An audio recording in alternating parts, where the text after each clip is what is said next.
Destruction of the world by man has been recognized as a possibility ever since the first nuclear bomb was exploded.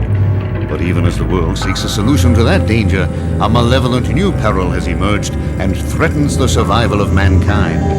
It has already caused some irreparable damage. Today, premier scientific detective Sheerluck Holmes, a modern version of a famous detective of long ago, and his indispensable aide Isaiah What's-Up, Holmes, what's up? are struggling with the elusive problems of product quality and reliability. Their investigation is specifically directed at soldering processes in the electronics industry. This is because of the sheer numbers of solder joints in electronic products. They are a source with highest potential of unreliability and failures. It is the industry's practice to have solder joints minutely examined visually or with expensive analytical equipment. Surfaces of joints are often examined for over 65 different characteristics, a mind-boggling task in view of the thousands upon thousands of solder joints in various electronics products. It is also industry's practice to rework solder joints if their surface or other characteristics are deemed unsatisfactory. Unfortunately, among these could be satisfactory solder joints that are mistakenly identified as defective. Finally, joints that fail in electrical tests of the product are also reworked. The rework itself presents hazards which could lead to even more rework. This is alleged by an old axiom which warns, repair of one defect could lead to two new ones. Deeply engrossed in thoughts about soldering rework, Sheerluck has retired to his quarters to play his thinking flute. As he weaves his melody and ponders the storm outside, he gets an inspiration and exclaims, I say, what's up, dear fellow? Laws of nature are involved here. Yes. You know what's up. Nature detests discontinuities. Discontinuities try to keep up discontinuities. They exist on all surfaces throughout the Earth and are the cause of stresses. Nature's role is to neutralize discontinuous surface energy gradients or stresses. Electric energy gradients on the Earth's surface provide an illustration, sometimes with rather dramatic results. Oh my. You see? However, in soldering surfaces, nature's forces act differently. There, surfaces with high-level free energies, such as clean copper, attract contaminants. The adhesive forces of solder to contaminated copper then become lesser than the cohesive forces within the solder itself, and the two will not bond. I see. We must determine the degree to which such forces are creating flawed solder joints. Yes, Holmes, but I say. Setting his brilliant mind to the task, Sheerluck improvises an unusual inspection device. See here, What's-Up. I have a thimble to use for our purposes. A thimble. I say, Holmes, you must be joking. Do you mean that we're ready to sew this one up? Hardly, my dear What's-Up. Hardly. Thimble stands for the holographic image measurement of barrier line elements. Now, let's try it out in a manufacturing environment. And so, the intrepid pair go to a plant which has been experiencing problems. People in this plant are very conscientious. They clean the copper surfaces before soldering, then clean again to remove solder flux residues. They repeat that procedure when they do rework. Let's have a look. Quick, What's-Up, the thimble. Fantastic, Holmes. What are those irregular lines I see? Those are intermetallic boundaries within the solder joints, where the lead-tin solder fuses with the copper. Those lines are much too wide to be a good bond. Yes, I understand. Discontinuities. Oh, dash it all, Holmes, you know what I mean. Yes, discontinuities.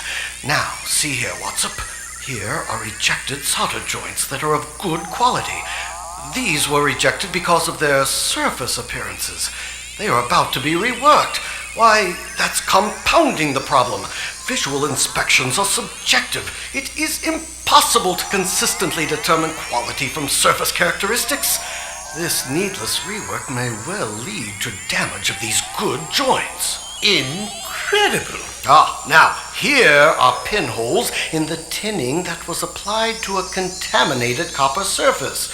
See how the intermetallics of the solder copper joint are affected? My head aches from all these contamination problems. Where do they come from? Everywhere and anywhere. At the point of parts fabrication, or in packing for shipment, or at receiving inspection, in handling of the parts for kitting, or from just plain oxidation during storage. Yes, everywhere and anywhere. Now, let's get back to work. We've seen what we came to see. You mean there's a way out of this dilemma, Holmes? I can't believe there's any possible solution to a problem that is so dashingly complex. Why, after all you've said here this afternoon leaves me... Later, as they traveled back to Holmes's quarters, Well, this is a difficult case.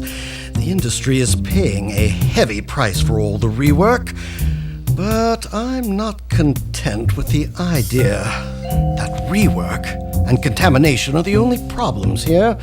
My intuition tells me there's something more, something other than a problem with soldering, something quite menacing. Well, it's a lot of rubbish to me. Clean, solder, clean, then rework, and clean, then rework again. suddenly, a flash of inspiration strikes Holmes. He exclaims, That's it, Watson! That's it! The cleaning!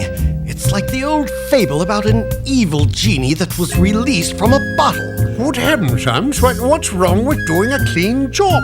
And what has a bottle to do with it? In the fable, Watson, the genie granted a boon to the one who had released him from the bottle, a gift of great value.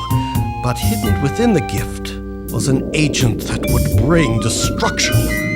And for us, Watson, it's not the cleaning that's the problem. It's in the chemical used for cleaning. It's called CFC, for chlorofluorocarbon, and it's exacting a far heavier price on the world than rework. You see, CFC has great value because it is an ideal cleaning agent here on Earth, but devastating in the Earth's stratosphere. CFC, when used, evaporates, and its gas rises to the Earth's stratosphere.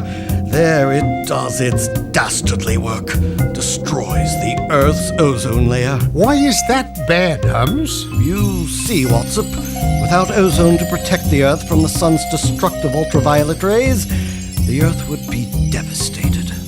Plankton in the sea would perish, leading to starvation of sea life. Similarly, plant life on Earth would be destroyed, leading to starvation of all animals. Mankind itself would find survival at risk. Shocking. Global disaster. Cleaning. The irony of it. Quite so, old fellow, quite so. We've got to do away with chlorofluorocarbon cleaning. If we can solve the contamination problem, we could do away with both rework and cleaning. Then we'll rid the world of this terrible threat and solve the reliability problems in soldering as well. ideas come tumbling out of Sheerluck's mind. We need a process that will protect the soldering surfaces from the time components are made until soldering takes place. Prevent oxidation and contamination. Preserve the high-level surface-free energy. Oh, that will be a tremendous task. What? Oh, yes, Watson. We need a protective coating to apply on all soldering surfaces at the supplier's plants.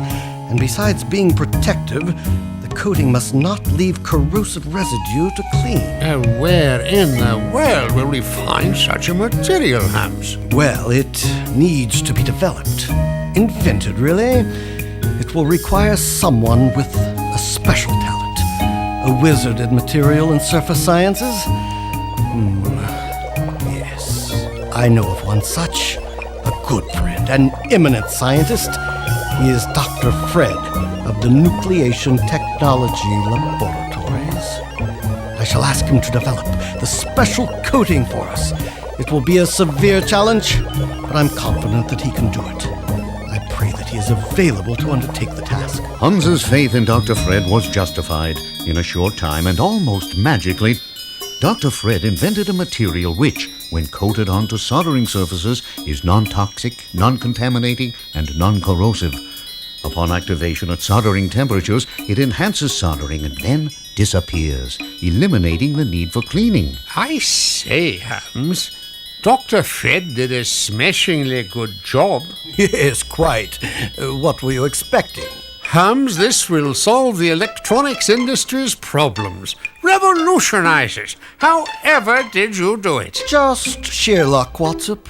Luck in Dr. Fred's availability to help. Sheer luck. But do you know what this really means, Watsop? Well, it will save time and money and production. Yes, Watsop, old fellow. But even more importantly, the use of chlorofluorocarbons will cease. Do you realize what that means to the world? It will help eliminate the menace of a global disaster. By Jove, yes! Yes, save the ozone layer. Why, Holmes, you've not only remedied the electronics industry's problems, Dr. Fred and you will have helped to save the world. That's not sheer luck, but sheer wit, I call it. Yes, quite so, my dear fellow.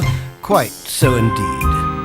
And Sheerluck Holmes winked at Isaiah Watsop as the world outside continued on, unaware.